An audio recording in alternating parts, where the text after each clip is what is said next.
Hey guys, Arm&Gun here tonight with another vlog style video. I'm sorry, I'm kicking the can down the road too long on my regular content, and that's going to resume tomorrow with a video on the Celtic KSG, which, by the way, due to all the conjecture today on Canada banning 12-gauge shotguns, well, we're going to get into that. Suffice it to say that the KSG would not be banned while the this Chiappa 12-gauge shotgun here, break action, would be banned. It's just unbelievably stupid, and this is the wild, crazy times we're living in right now.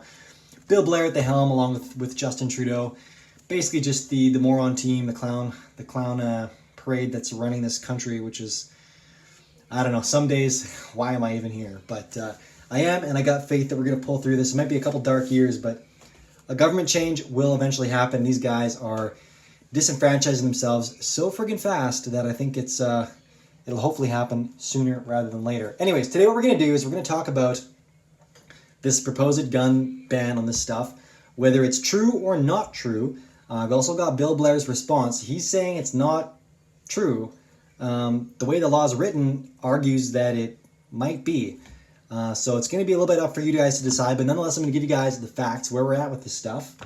Both parties, both sides' impression. I'm also going to talk a little bit about the grandfathering clause and how the Bloc Québécois party in Canada, like there's conservatives, there's liberals, there's NDPs, the Green Party, and then there's the Bloc Québécois, which are basically just the Quebec interests party, to put it to really dumb it down, I guess, and put it in simple terms.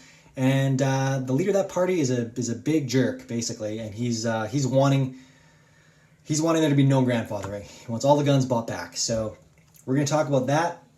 There's some talk of central storage and coming after handguns.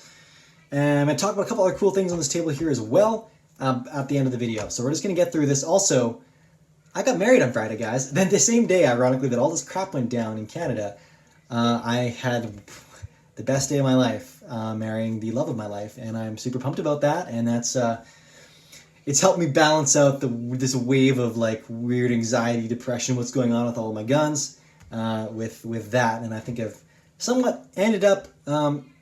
I've definitely ended up on the up and up, because obviously, you know, even Justin Trudeau and Bill Blair couldn't piss on my parade on my wedding day, no matter how hard they tried. Anyways, so I'm gonna start off today by reading out a post here. This was put out by a couple of shooting associations. This is on Canadian Gun Nuts forum, posted by my buddy Tyson over at Wolverine Supplies. And this is what came out. So I'm going to read the statement paragraph by paragraph. I'll throw in a few comments as we go, and then we're going to go into Bill Blair's tweet. We got that up here next, and then we'll get into the Bloc Québécois or all the other stuff. But one at a time here. So the Canadian Sporting Arms and Ammunition Association, the CSAAA, and the Canadian Shooting Sports Association, the CSSA, demand the immediate withdrawal of the flawed order in council. Prime Minister Justin Trudeau and Minister Bill Blair looked Canadian gun owners in the eye last Friday and said they would not take guns suitable for hunting away from us. Next paragraph. Minister Blair is either too inept to comprehend the scope of his regulations, or he lied to the government and Canadians. A little backlog. Bill Blair is the Minister of Public Safety. He was appointed. He's an old police chief from the Toronto area, and basically just got to... I'll keep out the other comments. We'll just say that he's a bit high on his horse, and he's definitely a bureaucrat. And he doesn't seem to understand firearms law. He seems to just like throwing his weight around and intimidating others. If you guys saw the interview he did with the CCFR last year before the election, it was brutal. He just was rude, ignorant, denied things, insulted people. It was unbelievable. So unbecoming of someone that's in Canadian politics. It's a farce. Anyways, he was tasked with this gun control, putting forth some new recommendations to the government to review. And I can't let Justin Trudeau off the hook, because he let this thing fly. And he told us 10 years ago, if the video is circling around, Collier Noir put it out as well in one of his videos. Basically, Justin Trudeau touting around that they weren't here to take away our guns.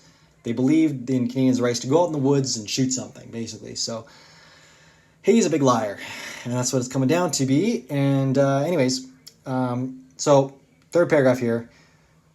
In the legal opinion, though, this is what matters. So these politicians that they've put through these recommendations, they didn't consult industry experts. They didn't consult, it seems like, even the firearms law. They made so many weird mistakes and so many weird contradictions that it's actually kind of embarrassing.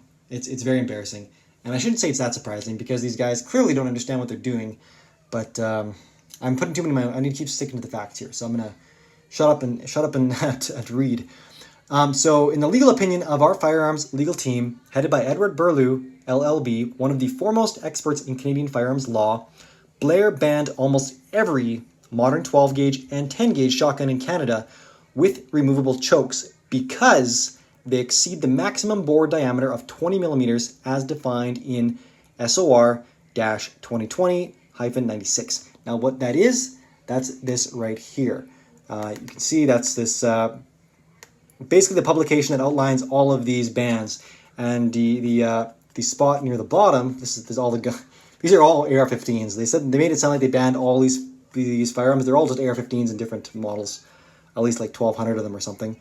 Anyways, there's the stuff down here that talks about the 20 mil stuff. And from a legal standpoint, this is me coming in here again. From a legal standpoint, it sounds like when you measure the inside bore diameter, when you take a threaded choke out, that it exceeds 20 mil, even on a 12 gauge. So of course it does on a 10 gauge, which is already like 19.96 or 19.6 millimeters, something like that.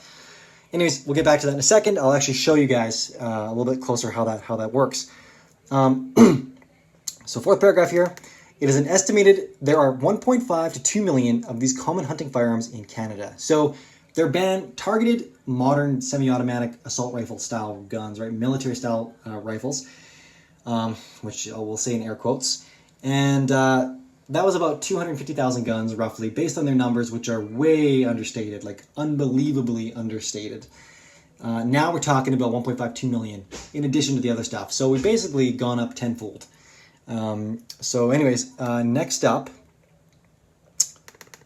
as well, many large bore hunting rifles, some more than 100 years old and valued at more than $100,000, have become prohibited. None of these firearms are semi-automatic or military style. They encompass common bolt-action rifles, such as the .460 Weatherby, break-open single and double rifles. This is actually kind of written a little bit funky here, with the grammar and stuff. Sorry, I'm reading this a little bit oddly. Anyways, carrying on. These firearms are captured because the powerful cartridges they shoot, designed to humanely dispatch the largest game animals. Pure hunting rifles. Next up, Canada's firearms industry body, the CSAAA, is advising retailers to stop sales of large hunting caliber, non-semi-automatic rifles such as the Weatherby Mark V in .460, as these rifles exceed the 10,000 joules energy restriction. And just as a quick conversion, 10,000 joules of muzzle energy roughly translates to about 7,500 foot-pounds of muzzle energy, just for the guys that are not in our weird system of measuring this stuff. Anyway, so these are like visual representations of these firearms, a 12-gauge shotgun and the Mark V Weatherby bolt action. So a little bit further down here, a couple more sentences. Additionally, CSAAA advises retailers to cease sales of mini 12-gauge or larger shotguns with removable chokes. Despite open hunting seasons across much of Canada, lawful firearms owners should refrain from using 12-gauge or larger shotguns with removable chokes or large caliber rifles capable of exceeding the government's energy ceiling. The reason is, those firearms are prohibited and may not be used or transported for any reason. Now, this is where they've kind of added a bit of a, conjecture. Intentionally or incompetent mistake. You decide. Then they once again recall or ask or demand the withdrawal of this flawed legislation. And again, I don't think it was intentional. I think it was obviously unintentional. This is just goes to show the ineptitude and utter incompetence of Bill Blair and the rest of the Liberal team that have put this out there. They don't know what they're doing. They shouldn't be making laws about firearms when they clearly do not understand firearms. They don't understand the culture behind it, like the safety, all the other stuff that we go through. They shouldn't be making these laws because this is just evident. They don't know what they're talking about. And the reason that the the guys are saying that this is dangerous is because these right here, these are the chokes that are removable in this Kappa triple threat. Now, when you screw that out, when you take a caliper and you measure the inside bore diameter, you exceed 20 millimeters. Now, they're going to say like, oh, well, you leave the chokes in there and then you're fine. It doesn't work that way in Canadian law. For example, take a muzzle device and a semi-automatic rifle.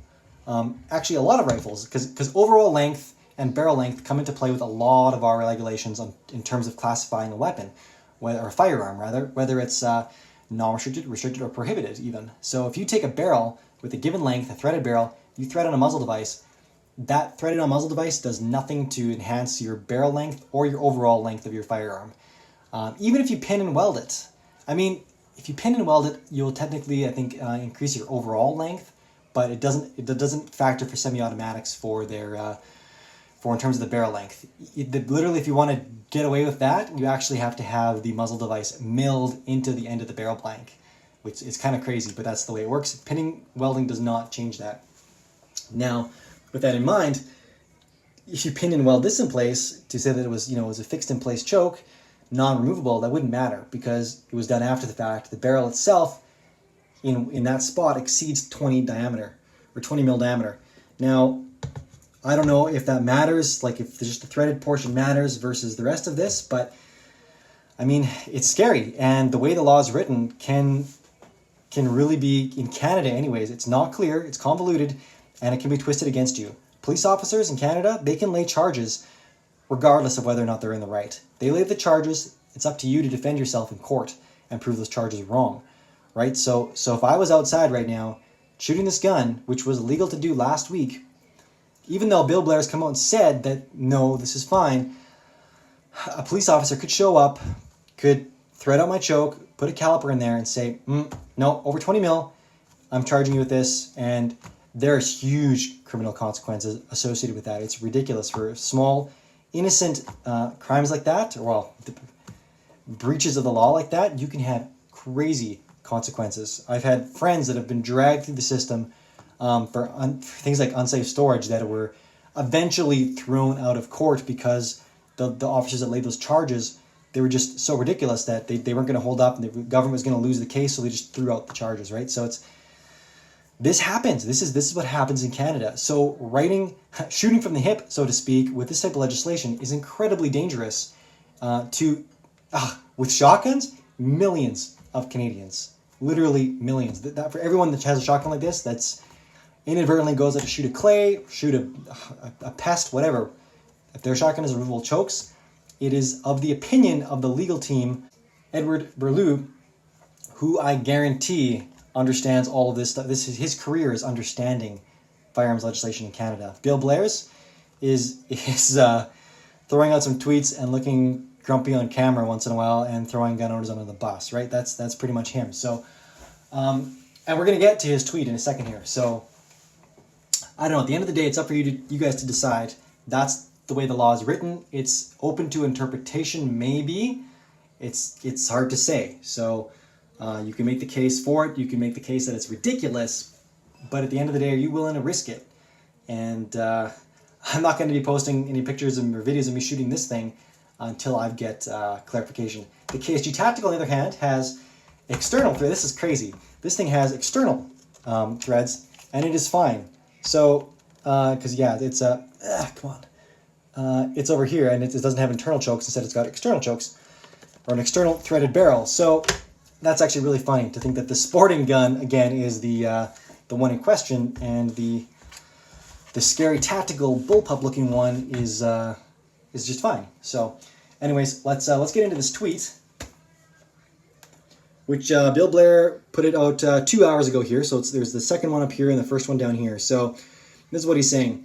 Earlier today, the CSSA issued a statement alleging that our government is banning 12 and 10 gauge shotguns. This is absolutely incorrect, and we will be reaching out to them to correct their misunderstanding. Part 2, both 10 and 12 gauge shotguns are under the 20 millimeter provision, and thus not subject to the prohibition. Our government is taking action to protect Canadians by banning assault-style weapons, not those used for hunting. The truth matters. Well, Blair, however you want to pronounce it, The truth does matter, and also what you don't say.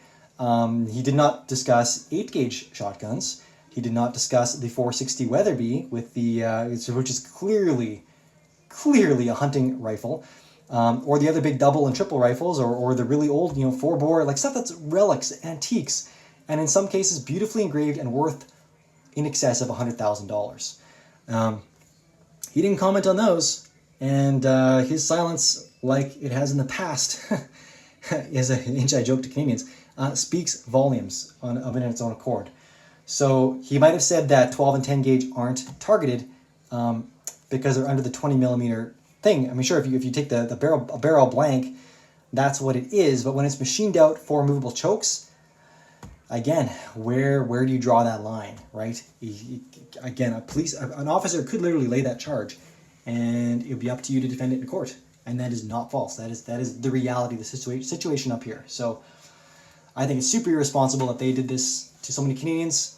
Unknowingly, I'm going to give him the benefit of I'm assuming his innocence on this. He did not mean to do this, but the fact that he did and put this many Canadians, 5% of Canada's population, potentially at risk for being unknowingly criminals that could be dragged down to the same extent as a gangbanger that's getting busted for an illegal firearm that they have no license to carry, right? We could be held to the same consequences unknowingly. I haven't even received a letter stating any of this stuff. There have been some news publications and some publications and whatnot, but they have not even told a lot of gun owners. And a lot of gun owners that have shotguns like this, not gonna lie, they're old, right? They're old. They don't use the internet, like email, like relatives, like elder relatives of mine.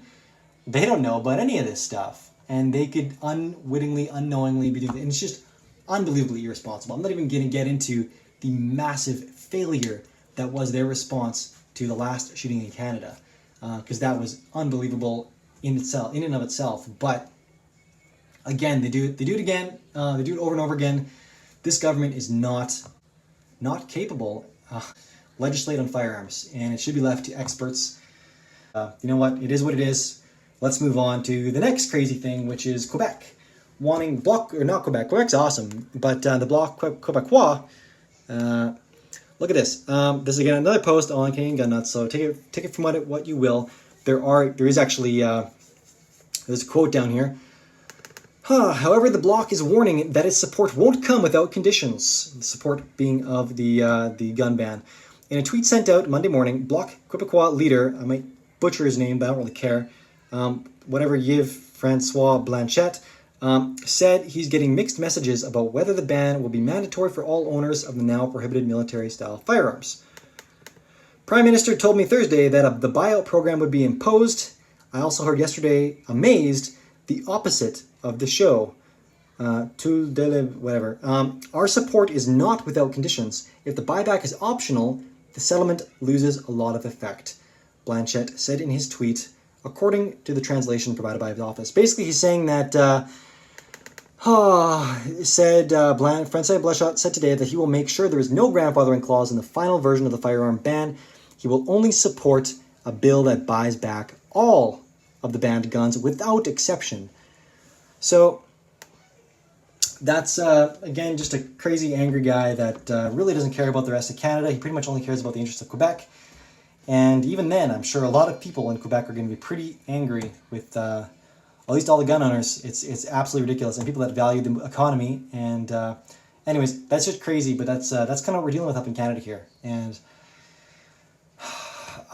if they go through with that, he's going to lose a lot of support in the next election. He's not going to have as many seats as he has now. It's unbelievable, the ineptitude of this guy. Almost as bad as Blair. Actually, it might be a little bit worse. This guy's actually malicious, especially towards the West, which fund a lot of his social welfare programs. So, also a major contentious issue in Canada. But let's stay out of that one for now. Let's stick with the guns. Let's wrap up this video. It's getting long, but I really wanted to go through this, as this is a lot of issues today, and a lot of gun owners are mad that this is even being brought to light. They think it's a cheap shot by the industry to try and pull this in just for the political satire, the political show that it's creating.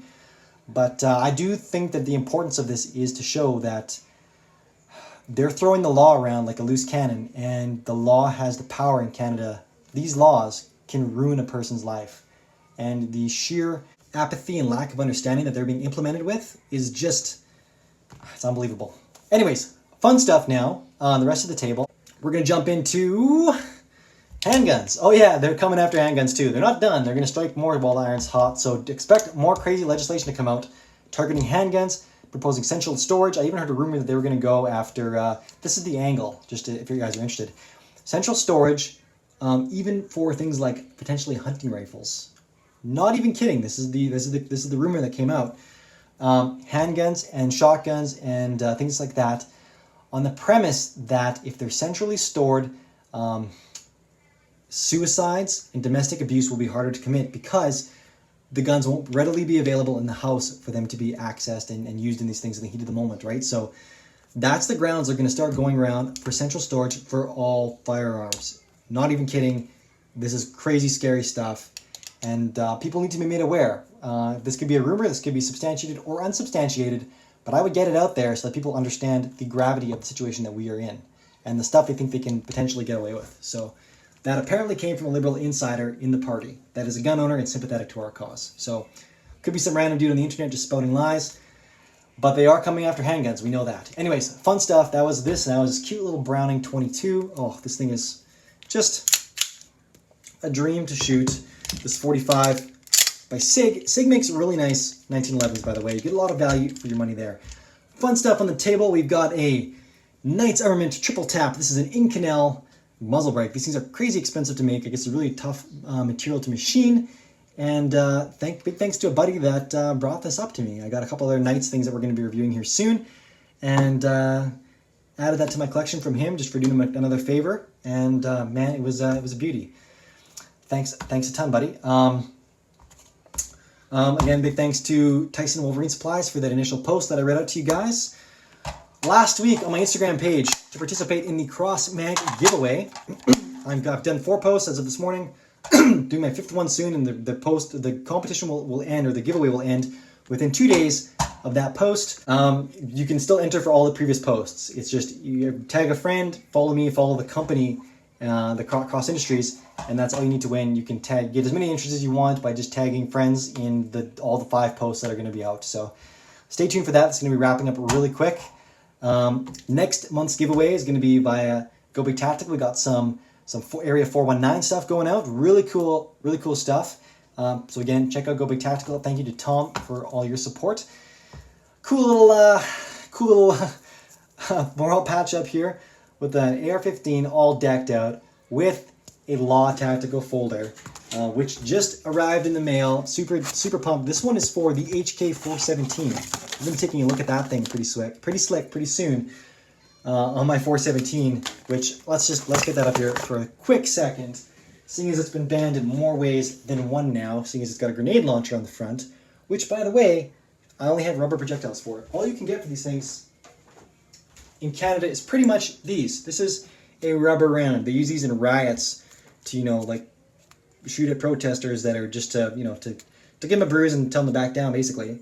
But I would not want to get shot with one of these. I've shot these before and they move. That would be a tennis ball to the body at a high speed. So not feeling good.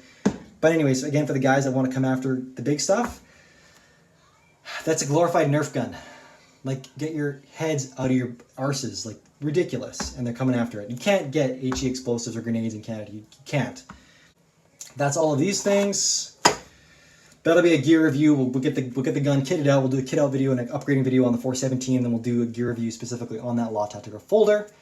So that's all to come soon. Again, this week is the KSG Tactical. And then we're going to bust out the gear of the week, which was the Valhalla Tactical Rook offset armor mount.